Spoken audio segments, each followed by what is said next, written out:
Madame, Messieurs, bonsoir partout, vous êtes en train de nous capter. Voici votre grande édition vespérale du lundi 2 décembre 2024 qui commence par les moments forts. Un jeune garçon laveur de véhicules a été torturé par un militaire de la garde républicaine en recevant 300 fouets sur ses derrière. Les détails vous arrivent. Les activités scolaires au tournée ralenties ce lundi 2 décembre 2024 dans quelques écoles publiques de la chefferie de Bahema Boga. Plus de détails dans cette édition des nouvelles. Les 100e anniversaire du martyr d'Anouari Tenenga a été célébré avec Fast Aiziro. Vous aurez plus de détails dans cette édition des nouvelles. Au sommaire de cette édition, des nouvelles affrontements ont été éclatés depuis la soirée du dimanche 1er décembre 2024 entre les forces armées de la République démocratique du Congo et les rebelles du M23. Les détails vous arrivent. Tels sont les titres choisis parmi tant d'autres qui font l'ossature de cette grande édition vespérale. Bienvenue à tous au détail. Ce journal vous est présenté par Denis Maki. Lui, c'est Joël Cancel, l'ingénieur des sauts, la réalisation de Sicilem, les youtubeurs.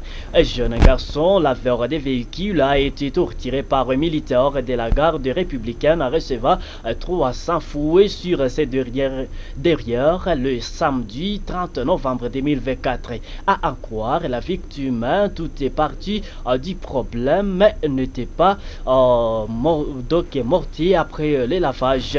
C'est l'aéroport de Bougne où il a été torturé. Ce jeune est un membre de la communauté Ira. L'association culturelle Kiaganda Ira de Bougnan a dénoncé ce traitement inhumain. Moufalme Mouindo Mouké, président du Kiaganda, appelle la justice militaire à s'occuper de ces militaires. Il est ici au micro de la RCM Bougnan. Nous sommes énervés de cet acte ignoble qui vient de se passer sur notre frère, monsieur Mumbere, héritier. Un jeune qui se débrouille en train de laver les véhicules des gens, il est en train de servir la population. Mais un major de la JR va venir, il a aussi servi. Le véhicule va connaître une petite panne technique du vitre pour que le vitre ne monte pas. Mais on est allé à la réparation. Même arrivé à la réparation, le vitre a continué à travailler normalement. Mais ils sont partis et quand ils sont partis, le major va encore le tabasser et lui fouetter 300 fouets.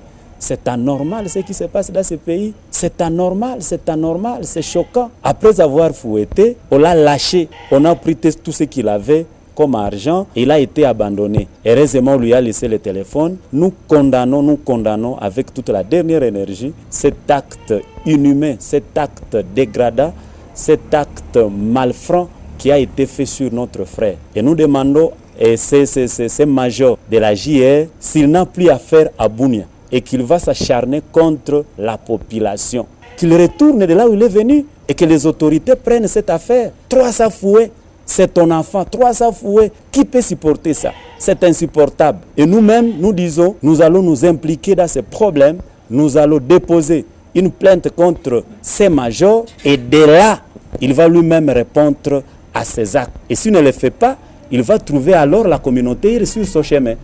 Quittons la ville de Bounia pour les territoires d'Indjougou. Plusieurs localités du territoire d'Indjougou sont sous menace d'attaque de la milice Kodeko. L'alerte est de Drachou Balifuga, notable de la région, faite ce lundi 2 décembre 2024. Lui qui crée la détérioration de la situation sécuritaire après une période d'accalmie, plaide pour les renforcements d'effectifs militaires dans la zone sous menace. On écoute Drachou Balifuga qui s'exprime à Swahili. Hivi karibuni mashambulizi, mauaji, uporaji ya Wakodeko ilisimama kidogo. Hata watu walianza kutembeleana katikati yao, hata sokoni. Ile kitendo ilifurahisha watu wengi sana, na muko naongea juu ya amani na silaha za kivita ikiangali mzima. Wanaficha silaha zao yote nyumbani. Ile inamaanisha nini? Japo neno hivi karibuni mashambulizi, mauaji, uporaji ya Wakodeko ilisimama kidogo. Hata watu walianza kutembeleana kutembeleana katikati yao hata sokoni. Ile kitendo ilifurahisha watu wengi sana, na muko naongea juu ya amani na silaha za kivita ikiangali mzima. Wanaficha silaha zao yote nyumbani. Ile inamaanisha nini? Japo neno la imani, mashambulizi ya Wakodeko inazidi tu fasi yote. Siku ya Jumaine tarehe 29 Wakodeko kutoka kolektivite ya Walendu Tats na Walendu Jats na pia Petslipre walikusanyika wengi sana kwa kukwenda saidia wenzao. Waliingia na silaha za aina na aina, ikiwemo silaha nzito. Pia kundi kubwa wanaweka kambi yao Kodzona Mbau, kundi ingini wako kumisitu ya Kidi. Hivi angalisho sana kwa watu wa Mabanga, Pasio, Chele, Lalu, Bine, Matepa, Banana, Ngukle na Nizi. Na tutaomba na wakubwa wa serikali ya wakubwa wa askari kutuma waskari wengi sana kuku ile eneo kwa kuchunga maisha ya raia, na tutaomba na liwali wetu Kasha mapia wa hali ya dharura, na pia askari wetu wa Kongo kuchunguza ile mambo na kutuma wajumbe haraka sana kwa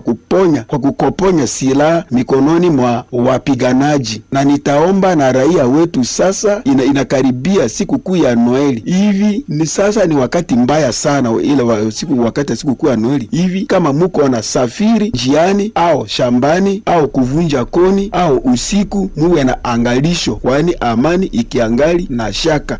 Restons toujours dans la page sécuritaire où des nouvelles affrontements ont été éclatés depuis la soirée du dimanche 1er décembre 2024 entre les forces armées congolaises et les rebelles du M23 RDF dans les villages Matebe au sud du territoire de Lubero. Les porte-paroles des opérations militaires Front Nord assurent que toutes les dispositions sont à court pour stopper l'avancée du M23. Joël Kamabou pour les points complets. C'est depuis 23h que le rebelle M23 RDF ont attaqué l'une des positions militaires FARDC au village Matempe dans les collines de Kassinga, des antennes situées à plus ou moins 7 km de Kasséré dans le site territoire de Lubero. Selon le speaker de l'armée dans les opérations militaires Front Nord, les Saya ont été les premiers à ouvrir le feu sur les positions militaires FARDC. Cependant, le sous-lieutenant Kalonchirigen Mpouyi rassure que les efforts sont à court pour stopper les tentatives d'avancer de rebelles M23 davantage vers le nord. C'est depuis hier aux environs des 23h que les M23 RDF ont attaqué l'une de nos positions au village Matembe dans les collines de Kassinga, des antennes situées à plus ou moins 7 km de Kasséré. Comme vous le savez, toujours dans le sud de Lubero, dans la province du Nord Kivu. Et jusqu'à présent, les tirs sporadiques se font entendre entre les FARDC et ses ennemis de la paix, les RDF et ses alliés du M23. Les FARDC sont toujours en train de contenir cette attaque pour repousser encore une fois de plus cette agression. Nous appelons également la population au calme, à ne pas paniquer et surtout à ne pas suivre tout ce qui se dit dans les réseaux sociaux. Il faut le dire, ces affrontements interviennent après quelques jours d'accalmie observés dans la zone.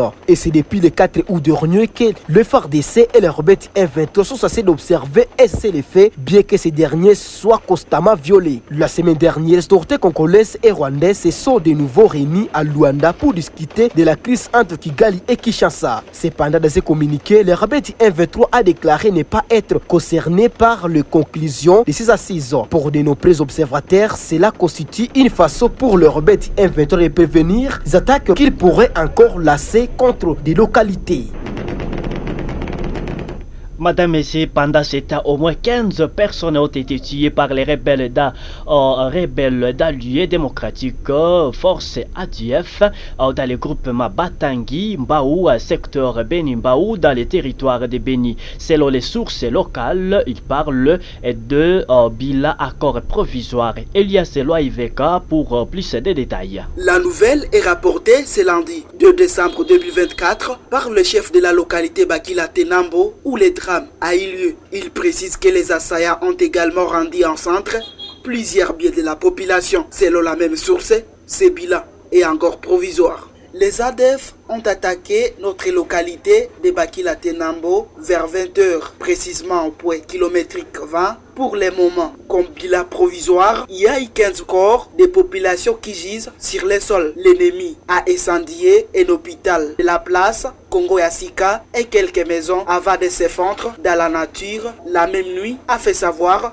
Roger Maeti Kikongo. Ce drame est à la base de la psychose et la paralysie des activités dans cette partie du territoire de Beni. La situation est confuse dans la contrée à la suite de l'attaque. Les activités sont paralysées et quelques habitants commencent à se déplacer vers d'autres milieux, s'y poser calme, a-t-il ajouté. Cette même attaque intervient quelques jours seulement après une autre sur les mêmes axes où des dégâts humains et matériels ont été enregistrés. Toutefois, au cours d'une interview accordée à la presse de Beni le week-end dernier, l'armée congolaise, à travers les porte-paroles du secteur opérationnel Sokola-E au Grand Nord Kivu, le lieutenant-colonel Makazukai, a appelé la population à la prudence à cette période où l'ennemi est traqué dans la profondeur par les forces de la coalition FARDC-UPDF.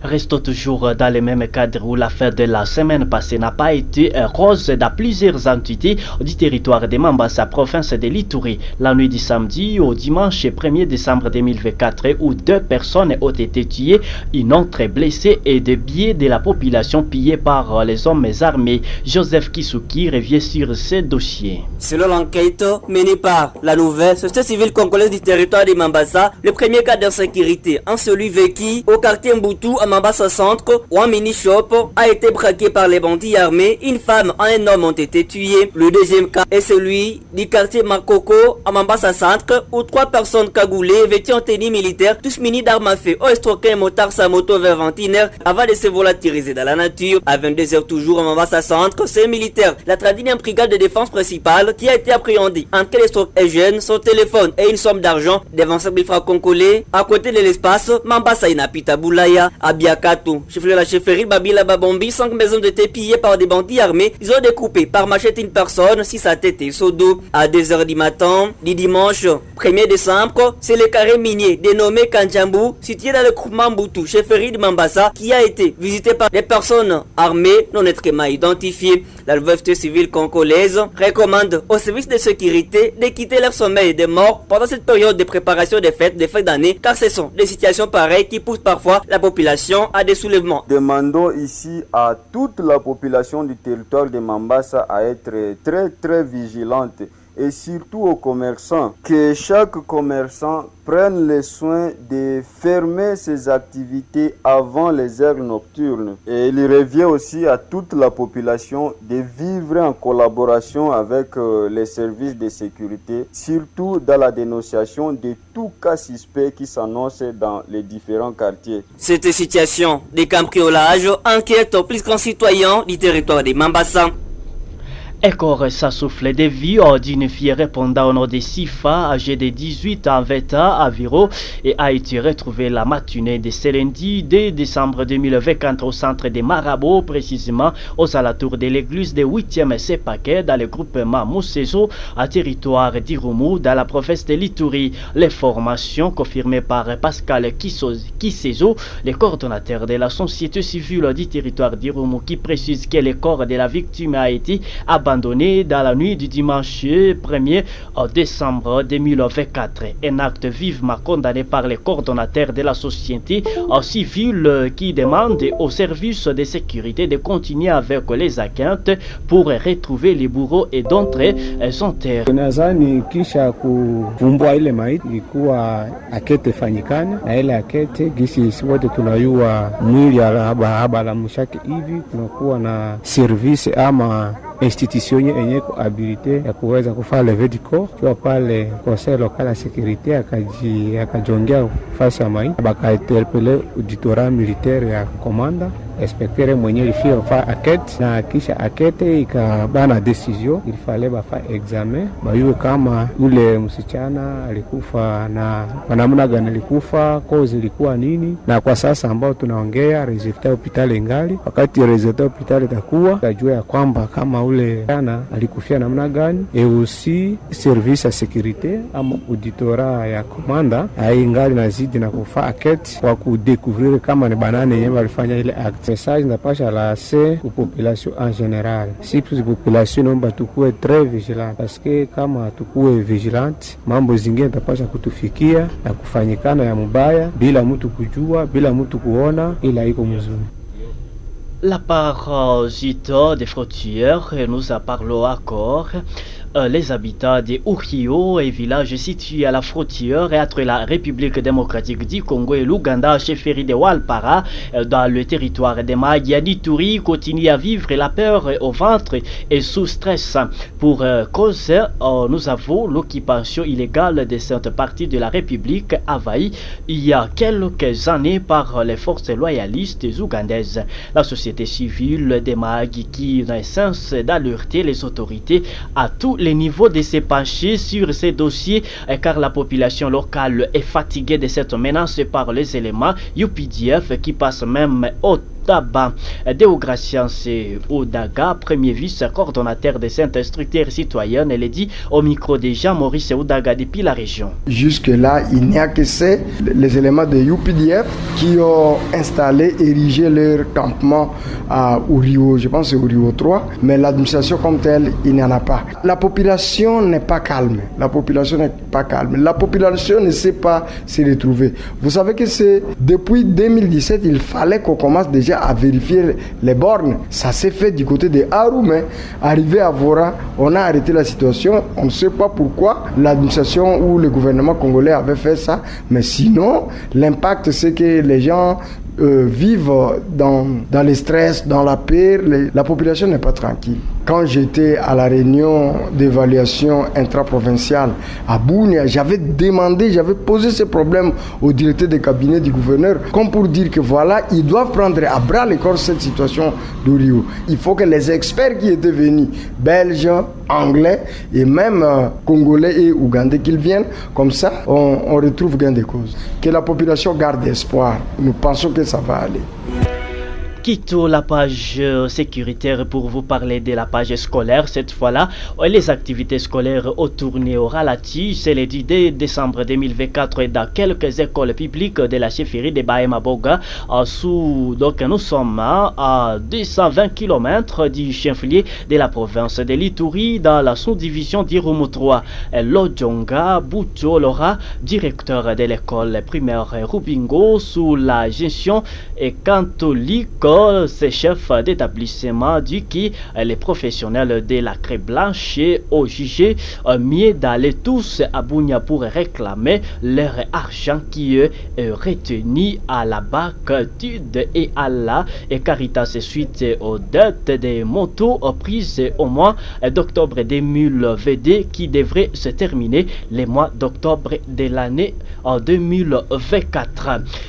Parlons encore de cette peut-être dernière information dans cette édition vespérale où le 60e anniversaire du martyr d'Anoari Tenengapet a été célébré avec faste à Isiro, chef-lieu de la province du Haut-Ouélé, le dimanche 1er décembre 2024 où le président de la République démocratique du Congo, les membres du gouvernement et d'autres personnalités ont pris part à la messe dite à cette occasion. Félix Tshisekedi a demandé à la jeunesse de s'opposer à la rébellion car étant l'espoir de demain. Voici Félix Antoine Tshisekedi au micro de la RCM Bounia. La jeunesse, pour dire que vous êtes l'avenir de ce pays. Et en vous inspirant de l'exemple de la vie de la sœur Marie-Clémentine Anoualité, vous apprendrez à aimer votre pays car elle s'est opposée à cette rébellion qui jadis avait martyrisé les populations de cette contrée et avait divisé le pays. Et cela vous amènera à la situation actuelle dans notre pays qui vit encore une fois de plus, malheureusement, 60 ans plus tard, sous la même menace des rébellions fomentées par des voisins envieux et belliqueux qui visent tout simplement à piller nos richesses et à nous laisser demeurer dans nos souffrances. C'est à vous, jeunes, qu'ils vont essayer de s'adresser pour vous manipuler et vous entraîner dans des violences contre votre pays, contre vos propres compatriotes. N'écoutez pas ces chants de sirènes qui visent tout simplement à vous maintenir dans la dépendance, dans le dénuement, dans l'esclavage. Je compte sur vous, car comme je le dis, la jeunesse, c'est notre avenir à tous. Madame, Messieurs, c'est la fin de cette grande édition vespérale, mais c'est là qui nous a suivi. Pas de panique, que je vous rappelle les moments forts et les squelettes de ces radios-journal.